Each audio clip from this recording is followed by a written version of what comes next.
Oh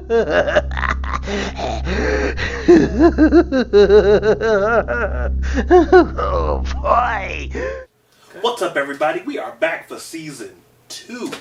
Yeah, It's been a while, it has been. but we did it. Oh, as you can see, we're in a new studio. location. Yeah, we bought a Yeah. building. Oh yeah, it's an old rundown building warehouse. We think like some people got murdered in here, but we're not sure. All that sweet, sweet podcasting money bought us a building. Yeah. And we'll just keep that illusion up as long as we can. Oh But, I think our last show was September the 4th. So, Sounds right. yeah, it's been a long time.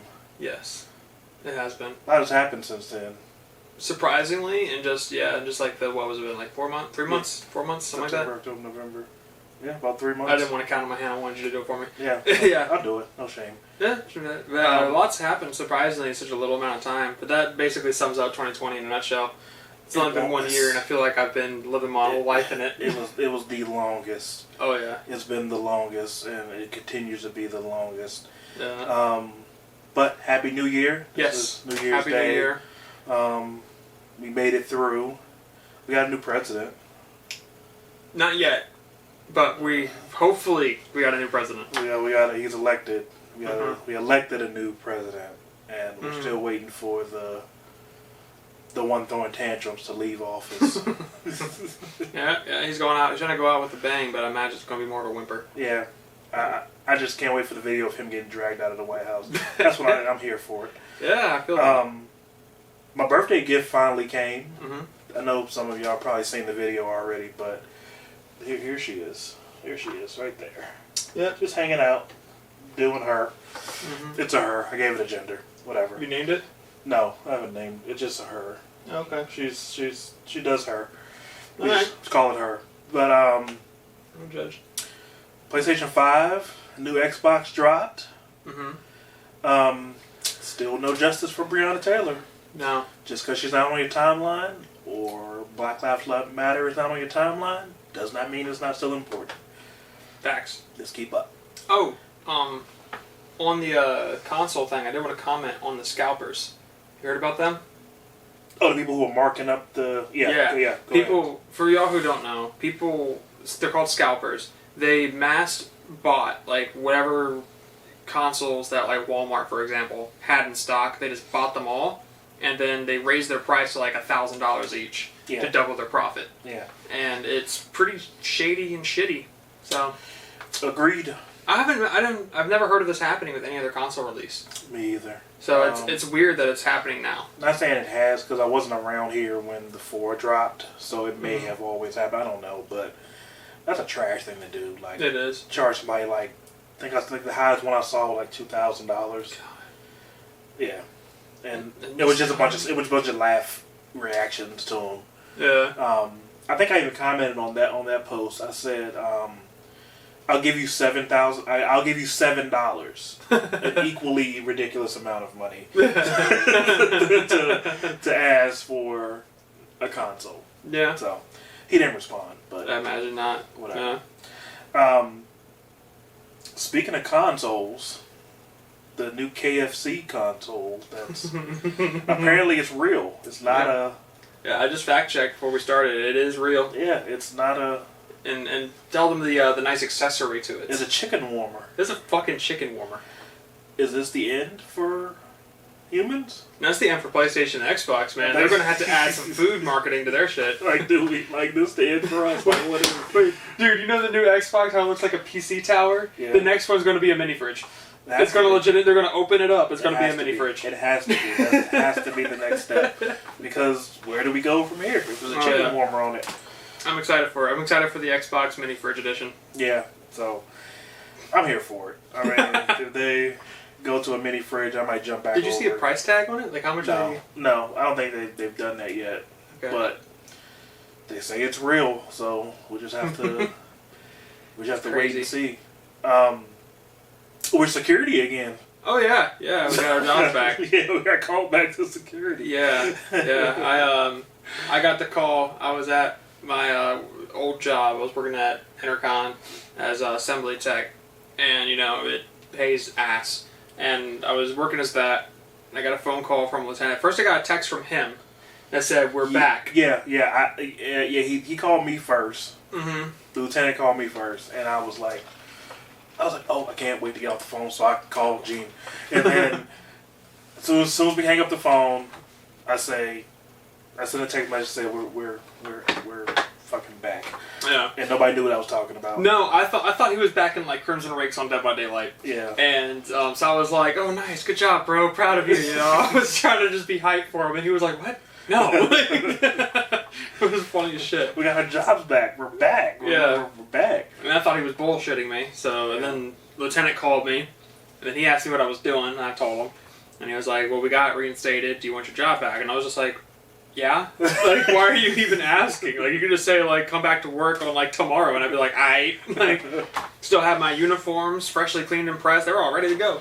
So and I called my girlfriend about it, and she was, asleep, because it was, like, 7 o'clock in the morning or something. It was early as fuck. Yeah, it was. It was like 7 or 8. Yeah, it was early. It was and so I woke her ass up, and then because I wanted to tell her, and she then contacted me like 3 hours later because I left my job because obviously I was like, I'm not gonna work here anymore. So I left. You just left? Yeah.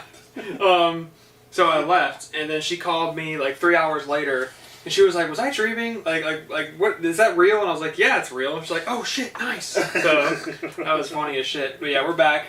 So that's fun. So what's been going on with you? Well, I kind of just touched on the job hopping there. Yeah, okay. I almost jumped an old man at one of my jobs. I think I told you about that with Aerofin. Yeah, I can't give out names, but this old man tried to flex on me for some weird reason, and he almost he almost got it. I'm just saying, like, I had some patience. I'm proud of myself. It was not this day that I let out Jason. I'm proud of myself. So I just walked away, and I was like, I went to my supervisor. That's the first thing I did after I removed myself from the situation. Because when I say he almost caught it, I mean, like, seriously. I tried walking away 3 different times, and this man stepped in front of me each time. Like, I'm just like, could you get out of my way? Like, I just want to work, dude. We're here to make money, not make beef. But he just kept trying. And the reason he decided, I guess, to swell up on me is because the supervisor wasn't there, and neither was the shift manager who's in charge of the entire shift. Neither of them were there right then. Like, the supervisor was off taking a shit, I think. So he felt like he's like confident. He's like, okay, I could do something right now. I don't know what the hell his problem was. I was like, dude, we've had no issues like at all. Like, I mean, I knew he was talking shit behind my back, but that's how old people are. Yeah. So I wanted he was cocky, dude. I was holding a nail gun. Like, and you were like, I'm like, well, dude, they got that old leather skin. They're not worried about it. They're worried about a nail gun. Yeah, so I was impressed. I was like, man, you're really stepping to me. Like, you have no idea. You don't know, man. But anyway, so I went to the supervisor. I told him what happened, and then he just laughed. And then he said, "Well, you just got under his skin, didn't you?" And I was like, "Yeah, I'm done." Like, I was like, if I go to the chain of command about some discrepancy like that, like some old man almost got the heat, and then their reaction is just like they don't even talk to the dude. Like, I'm just done. So, yeah. I job hopped a lot. That's what happened to me mainly after I lost a security place. That was horrible, and I hated it. I was broke as shit. I had to move out, go back. I live with my grandparents right now, so definitely had a low. That's why we bought this building. Yeah, it was a good financial decision. You don't have anywhere to live, but we bought a building. Yeah.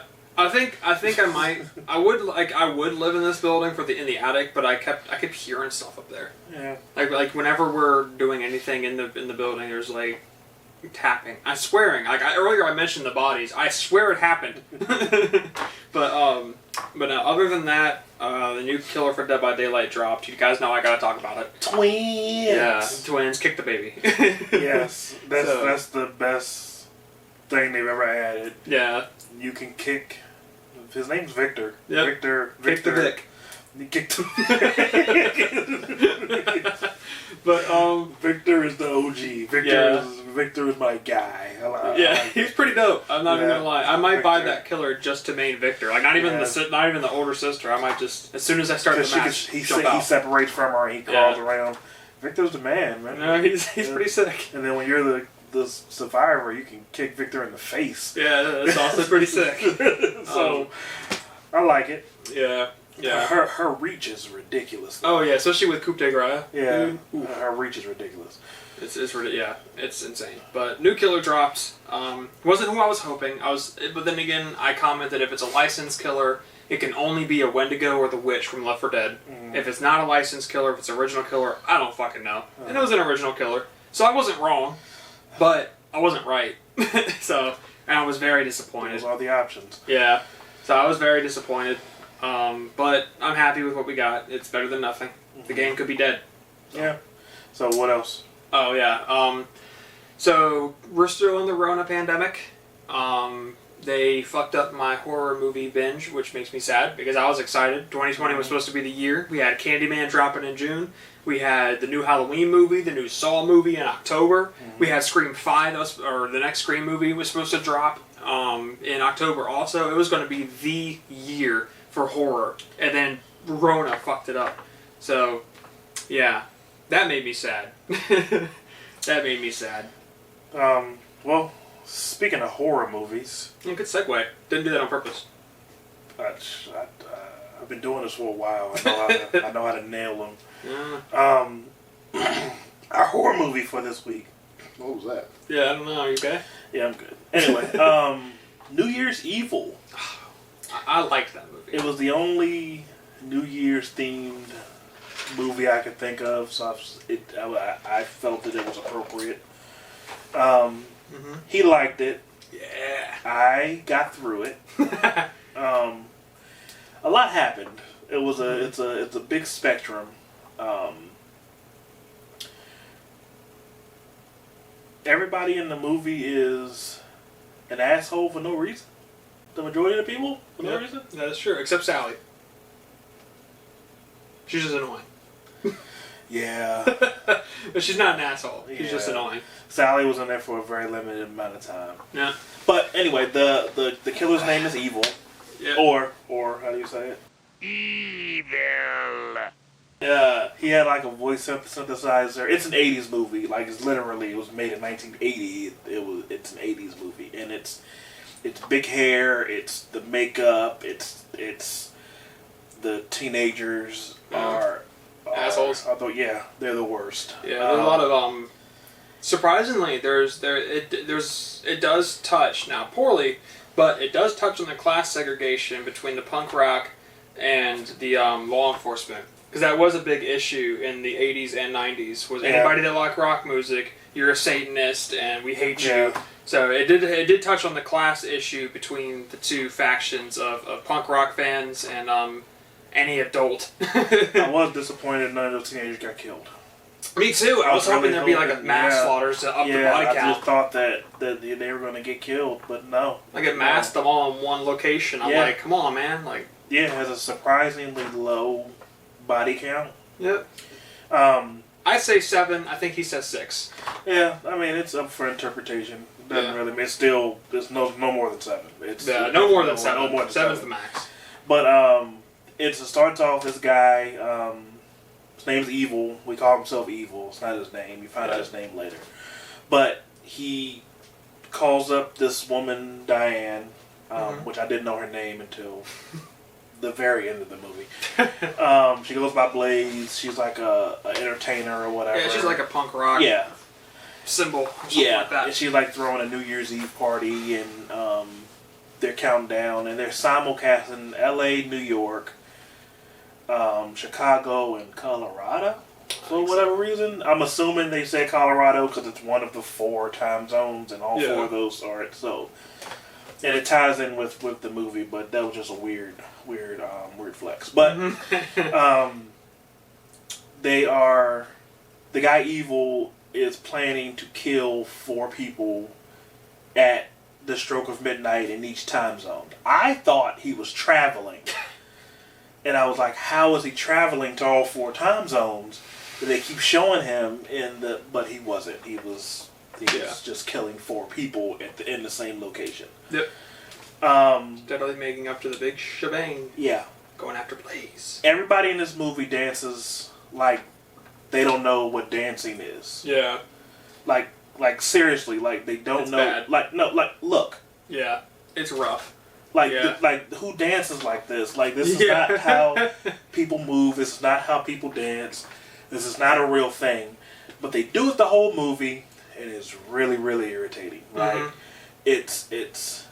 I don't know. You described it like the director told them. Yeah, to me it looked like the director was like, "You're in a punk rock concert, go." But these people look like none of them have ever been to a punk rock concert, like ever. And they just walked in there and they were like, "Okay, we're in a punk rock concert. Head rotations and body fluctuations. Let's get it." And that's what it looks like. They were just like bumping it. It was supposed to be a mosh pit, I guess. I've never been to a mosh pit, but I feel like I can do better. Yeah, definitely no. That's not a mosh pit. Yeah, so it was just them like bumping into like. Look, it was weird. I hated it. It tried. I hated it. But our first kill is like right away. Oh yeah, and guess what? It's definitely not a black woman. But it is. Yeah, it is. It is. It's right away. It was She's like the only black person in the cast too. I didn't see any other black person like throughout the whole movie. Yep. It was like 2 minutes into the movie. Like they cast her to kill her. Yeah. Like literally 2 minutes into the movie. Yeah. Like I think the credits still rolling. I don't think the credits started rolling or anything. But her name was Yvonne, and she was killed. Yeah, I mean they talk about her throughout the movie. Like, where is she? Like, I haven't seen her. And I'm like, okay, at least they're like she doesn't like not exist. Yeah. But I commented on that on my notes. That's right, I took notes. Research. Look at that.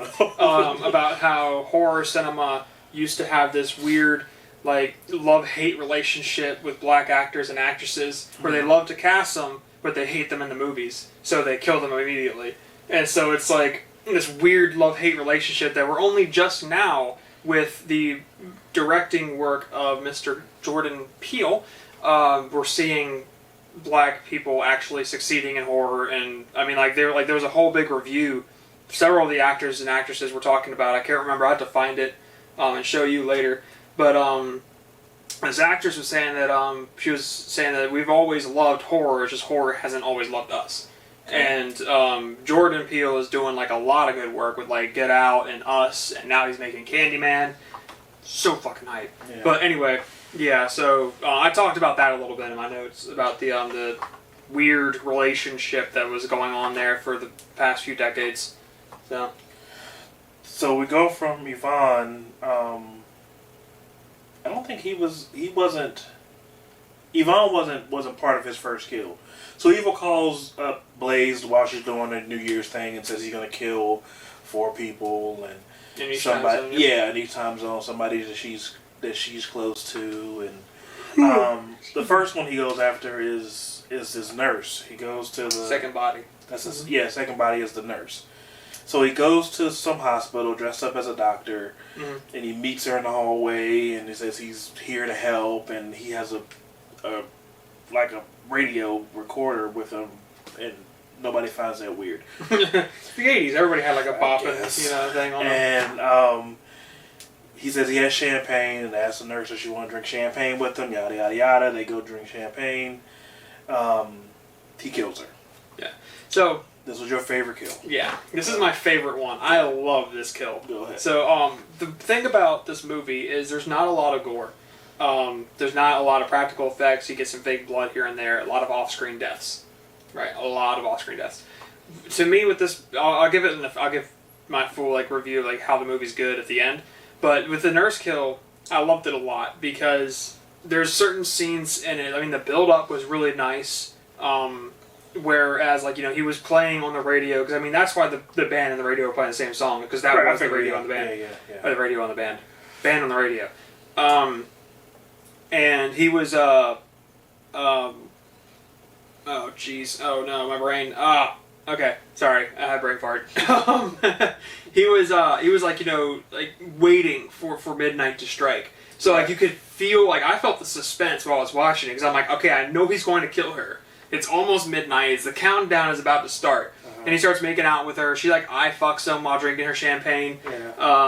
And he lays her out on the table, and they're, making out.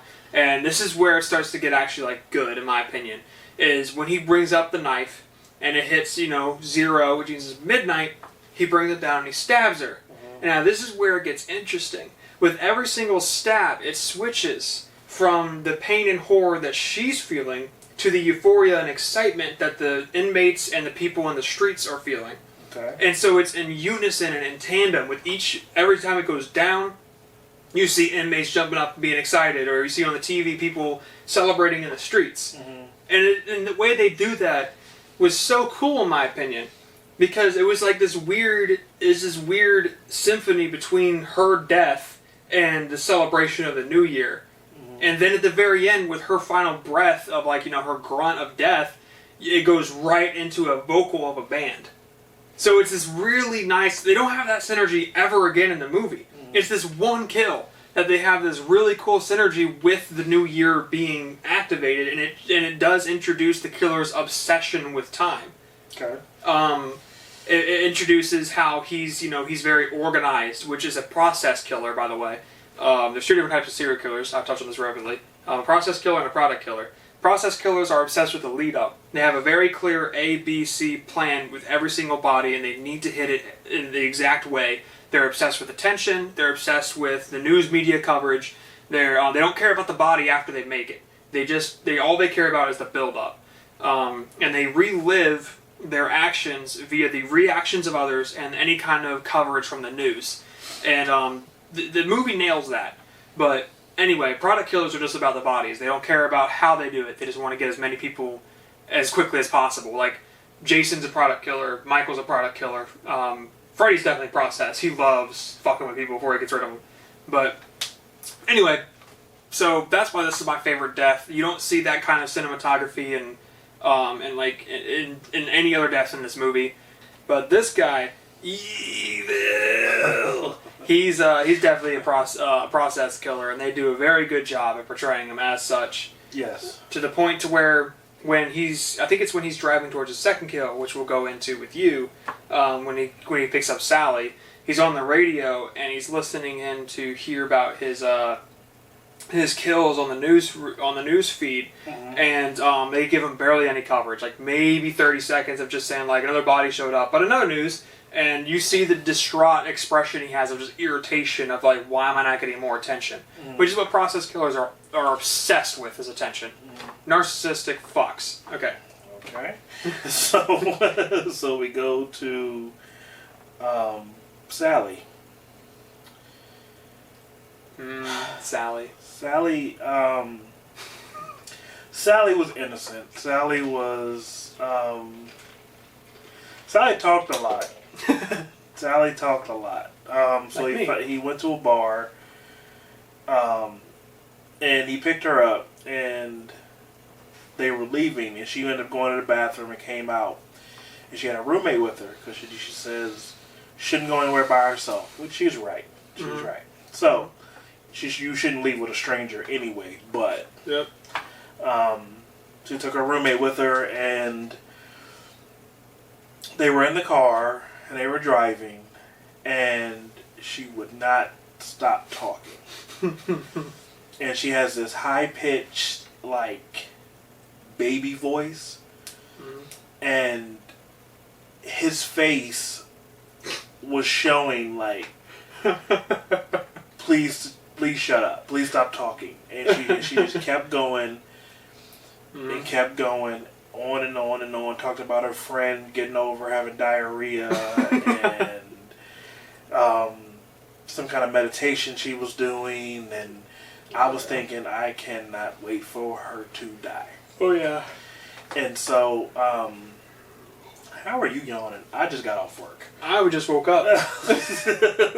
Anyway, so he sends the roommate into the store to get a big bottle of champagne, and he tells her to smell what's in the bag. I think it was weed, and so he was like, "Check this out! It's like skunk weed or something."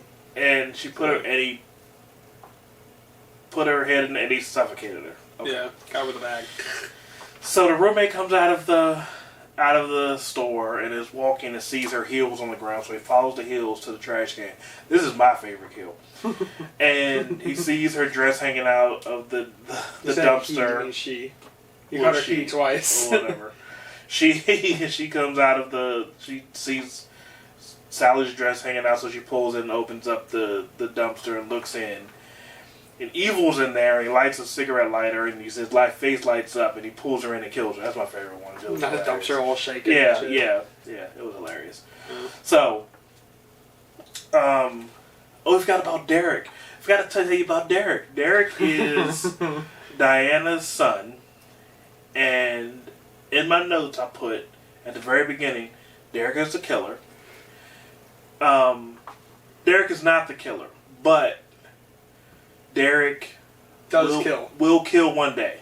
Derek is so creepy through the entire movie. Derek is so weird. He does so much WTF stuff throughout the movie. You're like, how is this dude not the killer? Like he puts pantyhose or stockings or something over his head. over his head. He puts like a spike through his ear. He walks around with the stockings on his head and nobody sees him.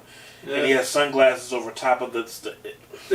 Derek is... fucking weird. Yeah, Derek is weird. Yeah, like he was... Like in that scene, he was talking about like he was talking to himself in the mirror and he was saying like, oh, do you like me?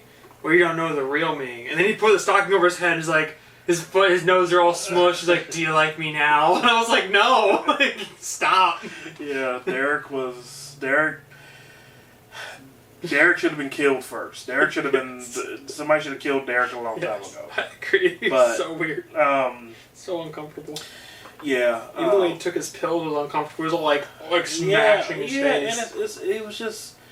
Derek was just weird the whole... Like, from the beginning, like, from when you first meet Derek till... the very end with Derek.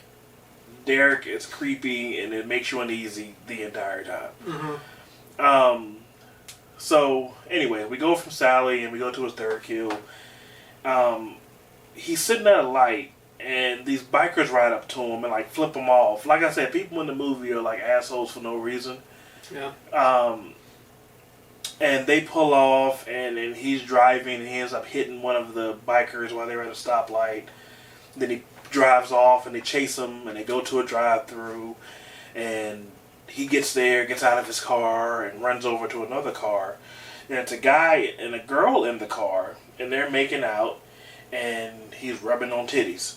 And the one thing I say about this movie is you see titties, but you don't see them when you expect to see titties. Like when he was making out with the nurse, you don't see titties, but at the very beginning, there's some lady in a van. Flashing her titties. Flashing titties. You see titties. Random tit flashes. Random. Yeah. It's just random titties. Yep. Which I mean, I'm not complaining. I mean, I dig it. Yeah. The girl in the drive-thru, she had nice ones. I appreciate them.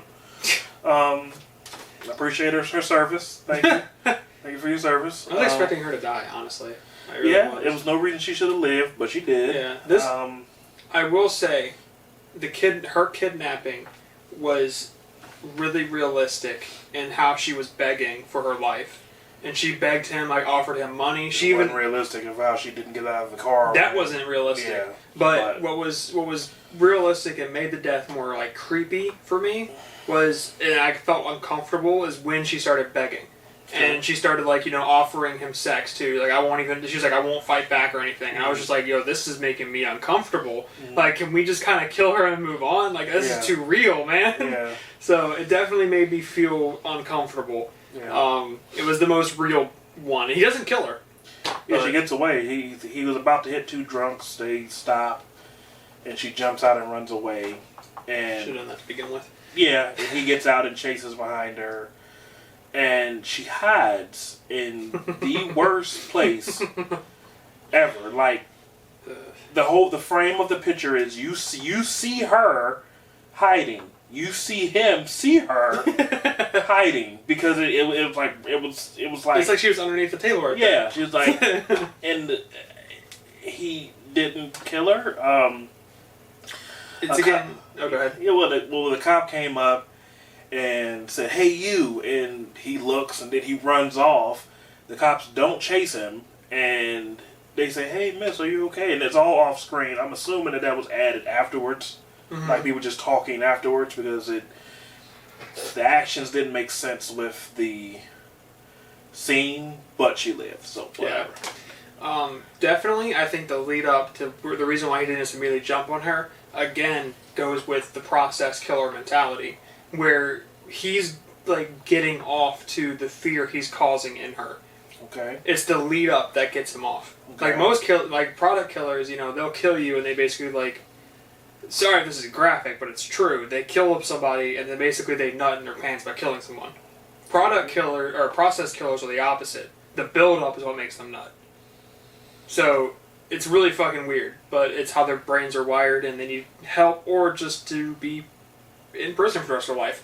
But anyway, that's why, again, I liked this scene is because it got accurate to the type of killer mentality that he has, which is process. He was wanting to build up the fear in her. He was like, you know, riding off the high of it, kicking the trash can at her just to mock her. And he got interrupted and he had to run. Which reminds me very similarly of Jack the Ripper and how he was about to kill another prostitute but got interrupted by some cops and he ran away and so that body was never added. He couldn't finish like killing her. And it also reminds me of what Ted Bundy said, where on the first kill you have everything so planned out so well, like you know where everything is perfect, but by your 70th kill you can't find the wrench. And that shows the deterioration of one's mind, especially in killers. You see it; they go through something called a berserker stage. Like I could do an entire breakdown of serial killers. I studied documentaries like that just for fun, but you can see him deteriorating rapidly throughout the movie. And in this killer really shows it on how he didn't have it planned out at all. He did like his original plan was to get a nun. He was dressed up as a priest and everything. That didn't pan out. So after that, he was just spitballing, you know, being like off the rails, and it didn't work out. He didn't get the kill, and then he had to immediately run off to find Diane because he didn't get his next body. Yeah. So he goes. He ends up going back. Oh, and the cops in this movie are trash. Oh yeah, they're garbo. Yeah. The cops are trash. So he goes. Evil goes to. He hits the cop in the head with a brick, and he gets into the building. Yeah, which the cop was clearly larger than him, but when he puts on the uniform, it's like perfectly form fitting. Yeah, I saw that. I've noticed. Yeah. That too. Okay. Good. Just making sure I wasn't the only one. Yeah, I noticed that too. Like that's convenient. Yeah. But, he gets into the building, and it cuts to Diane, and she goes to her room to change, and then. Weird Derek is in like there. on the bed. Yeah, on the bed. He runs away, and then Diane. Diane sits in the chair. Yeah, that thing is literally what he says. It is. Yeah, it is. So they literally what he says. Yeah. So she's sitting in a chair, and then Evil walks up behind Diane, and he has this weird mask on. I liked the mask because it was weird. It was creepy and unsettling. It's unsettling. Yeah. So she turns around and like, oh my god, and then he pulls the mask off, and he's like, it's. You missed the perfect quote. The best line in the scene when she turns around, the whole movie turns around. He goes, "Ooga booga booga." Oh yeah, he does. yeah, he does do that. Yeah. Best. And then he pulls the mask off, and he was like, "It's me." And you're like, and then you just realize they know each other, and come to find out, Evil's her husband. Which I fucking called that shit. Yeah. So Evil's her husband. So, what's his real name? Richard. Yeah. Richard Sullivan. Yeah. So apparently he was in a mental hospital. This is what the cops were saying after they were done being bad cops. So they're in the room, and then he gets her in the elevator. Like he knocks out the cop and drags the cop's body. Like he messes with he MacGyvers the elevator, and it shows it falling slowly, but inside the elevator it's shaking and going fast, and and it stops and it knocks them out somehow. And anyway, he pulls the cop body out. He goes sit in the elevator with her, and he tells her his evil plan. He monologues and tells her that he's the one that's been killing, he's evil, yada yada yada. Yeah, which also goes into a process killer. Yeah. He's getting off to the shock and fear of the realization that the person she trusted is the one that's been doing all the horrible things. Yes. Goes back into it. He then goes into his spiel of why he did it, which is a very shitty reason, like any serial killer ever, where basically wifey didn't love him enough. Yeah. That's why she felt like she castrated him. You said that she might actually have. Don't know. It didn't make it clear. She Yeah. might have actually had him castrated. Yeah. And then he said they ain't trying to do it to her son. So yeah, which it does comment about how she is a shitty mom. She neglects her son 100%. Chooses her career over the family repeatedly, to the point to where when her son wanted to tell her about how he got an acting gig for a big time role without using his last name, so nobody could link it to his mom, he did it on his own merit, his own skill, and his own talent. She didn't care. She ignored him. She didn't want to hear about it. She just immediately left and was like, "Tell me after the show," and didn't give a single fuck. So it definitely showed that she was neglectful and psychologically and emotionally abusive because she wasn't there. And that was, basically mommy issues is what Derek had, which the serial, not the serial killer, the psychiatrist comments about that, about how when you see, there were stab wounds in the victim's chests and their breasts or whatever, which is a sign that the serial killer has aggression towards, some type of, matriarchy, mother figure or something like that. And in this case, it was Richard who had aggression towards his wife because, she was cheating on him. Derek did tell him that... We don't know that. Derek did tell him that about how she was with other men. He comments on that. How can we... You can't trust what he's the bad guy. You can't trust what he says, so we don't know what he... But she didn't argue. She didn't kind of... What is she going to say? She didn't do anything. She agreed with him. She's scared to death. Well, what is she going to say? I'm just saying that if we're going by what the movie's telling us, the movie didn't tell us. The movie didn't tell us that. You're assuming it. The movie did not say. It did not show her cheating. It did not show her doing anything other than being a host for that New Year's. It didn't show her doing anything. It did not say that she was cheating. Regardless of which, assume she was cheating. Regardless of which, Richard states that I know what you do with other men when I'm not around. But he's mentally disturbed. I'm not saying he's not. Okay. But what I'm saying... I'm just saying this is his reasoning. I'm giving his reasoning. Okay. All right. Go ahead. All right. So, that's the whole reason he's doing what he's doing. It's not a reason to kill people at all. But, like he said, he's mentally disturbed. So, in his mind, it makes sense. So... tries to kill her, but again, he's so obsessed with the build-up, and it's consuming him of, I have to have this perfect, that he ends up not killing her at all. And segue into the gunfight. Well, before that, he chains her to the bottom of the elevator. Yeah, that was an interesting way to kill someone, though. But it wasn't to kill her. It was just because he was like, I want you to think about what you did. You need to think about what you did, or something like that. And he all the way up and all the way down. Yeah, he set the elevator up. She's the head of her best friend. But then the elevator they were in that he attached her to, all of a sudden there was two people inside. Yeah, that came out of nowhere. Yeah.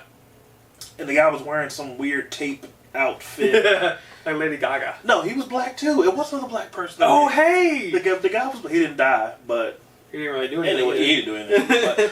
But, it goes from that, and then Richard gets into a gunfight with the cops, and he has a revolver from the cop that he knocked out with a brick. And a revolver holds 6 shots. Mm-hmm. Yep. He shot 8 times, and this movie's a liar. Allegedly. So... gets in a gunfight with the cops, and of course nobody hits anybody until he runs up the stairs. Richard shoots down, hits one of them in the shoulder, and they chase him up to the roof. And when he got up to the roof, I put in my notes, he's on the roof, he's definitely going to jump. Mm-hmm. So he gets up to the roof, he looks over, looks back, he puts the mask back on. The cops come upstairs and point the gun at him and say, don't even think about it. And then he turns and quotes Hamlet. And then jumps off the roof. Yeah. So he falls, and it was so. He was like. it was so obviously a mannequin body because the way the arms were weird. It was a mannequin body, but it was funny. So it hits the ground, and creepy Derek comes up and cradles the body and pulls the mask off and walks away with the mask. For some reason, he was allowed to do that. Mm-hmm. And so they bring Diana out. They unchain her from the bottom of the elevator, I guess. Yeah. They bring her out and put her in the ambulance. And guess who's the driver of the ambulance? It's Derek. Creepy Derek. Somebody needs to kill Derek. Right now, somebody go kill Derek. Derek is sitting in the front seat with the mask on. He's killed the paramedic. In full view of several people. You can see them looking into the ambulance. They can see Derek with the creepy mask on. They definitely saw him commit that murder. And nobody says anything, and he drives off, and they play the opening theme song, just in case you forgot about it. They also, it hints that Derek kills his mom. And the way it hints that is as the movie's fading out, it talks about hitting midnight in Hawaii. So by them doing that, it hints that Derek kills his mom. Now it doesn't. There was no sequel, so he probably did. Let's just say I'm not adding her because I don't know. We don't see a body. So, like I said, it was only 7 deaths. If you count the biker, we didn't even comment about the biker getting stabbed. Yeah, he got stabbed. They said later he got stabbed, but they didn't say he got killed. But yeah, sure, added 7. I feel like he died because it looked like, I mean, it was like right here in the ribs. Like, that's pretty fatal. There's a lot of important, there's like a lung right there. Some organs. Just squishy bits. I mean, I'm not going to argue it. Yeah. He died, whatever. But yeah, so I personally like this movie. I'm glad it's over. I like it because it's more, especially in like the 80s. The 80s was it was like the pinnacle of slasher horror. It was like the golden age of horror for slashers. And I think the golden age for that started in 1976 and ended around like 1984. So 1980, this movie came out like in the smack dab middle of the horror slasher golden age. It came out 1980. Yep. 1980. Yep. And I think for a 1980 film, the acting was not bad. Cinematography was not bad. Storytelling was not bad. What? Do we watch separate movies? I think so, because he hates this movie. I don't hate it. It was just bad acting. It's not the worst movie that I've seen, but it's not because they didn't try. It was the main actor that really made me like the movie was Ken, who played Richard. He did an excellent job with him because he shows someone who's mentally ill and who is a process killer and who's obsessed with the build-up, who's obsessed with his own like little fantasy world of how things should be, and he does it really well. For me watching this movie, I was surprised on how accurate to a serial killer that this guy was. There was no like supernatural aspect to it. It was just some dude who went off his rocker and started killing people. So I liked that. Okay. I also liked how on the roof scene. I did have a comment on that before he jumped. Before he put the mask on, he was terrified. He was shaking. He didn't know what to do, and he was panicking. And when he put the mask on, he calmed down and started laughing. And it goes to this mentality of when you have like a mask on, anything covering your face, you feel more confident. So the fact that the movie even had something that small add in, because he didn't even need to put the mask on. He only wore it once. He didn't kill anybody with that mask. But they had that little small detail that as soon as he puts the mask on, he starts being more confident in what he's about to do. Yeah. So I like that. So that's my take. I give it probably like an 8 or 8.5. If you like more of a psychological type of slasher, like you don't really care about the body count, you more care about the build-up, suspense, that kind of stuff, you might like the movie. Again, it is 1980, so it's a little outdated, but I liked it. So it was a movie. It was a movie. Yeah. Episode 1, Season 2. Episode 1, Season 2. We're nailing this. Yes. Hopefully we won't have a random 4-month hiatus. Because that's the only reason why we made it to Season 2. Is because we had a random 4-month hiatus. Yeah. Yeah, it happened. Mm-hmm. But we're back, and we're glad y'all are back with us. Are we going to get on the Friday the 13th series next? We'll talk about it. I don't know. We'll figure it out. We're going to talk about something. I was trying to give them a little bit of a, little sauce. Salt. Little seasoning. Salt. Yeah. So, we'll see what happens. Yeah. But that's all we got this time. Yes. It's good to be back, audience. Yes. Yeah. Thank y'all for hanging out with us. Yeah. Welcome to our new Our new abode. Our new abode. Yeah. Ring the death bell. Yeah. Gotta have these notifications that we're here. Hit the subscribe button. Like if you're cool. If you're not cool, fuck you. And ring the death bell. He's so aggressive. I am aggressive. One of us has to be. Even if you, I'm different. Even if you don't like it, I still love you. It's cool with me. It doesn't. I don't.